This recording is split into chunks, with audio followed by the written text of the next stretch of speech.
மக்கள் பணத்திலிருந்து ஒரு பைசா கூட தொடமாட்டோம், தொடவும் விடமாட்டோம், தொட்டா விடமாட்டோம், இதுக்கு முன்னாடி தொட்டவங்களையும் விடமாட்டோம்.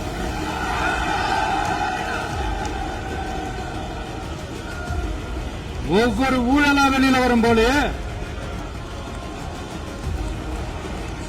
ஒவ்வொரு வேஷமா கலைஞ்சிரும் போலே,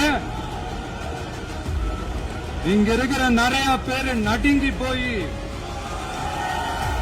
இதுல நம்ம மேல அவதூறு வேற. இப்ப புதுசா ஒரு வெப்பன் ஒண்ணு கொண்டு வந்திருக்காங்க. அது என்ன தெரியுமா? அவங்க தயவால தான் நம்ம ஆட்சி நடக்குதான். மக்கள் தயவால இந்த ஆட்சி நடந்துகிட்டு இருக்கு. மனசாட்சி உள்ள சக்திகளோட ஆதரவால இந்த ஆட்சி நடந்துகிட்டு இருக்கு. நாங்க தான் அனுப்பி வச்சோம், நாங்க தான் அனுப்பி வச்சோம் அப்படின்றாங்களே. அனுப்பி வச்சவங்களுக்கு மினிஸ்ட்ரியில இடம் கொடுத்தா ஏன் கதறீங்க?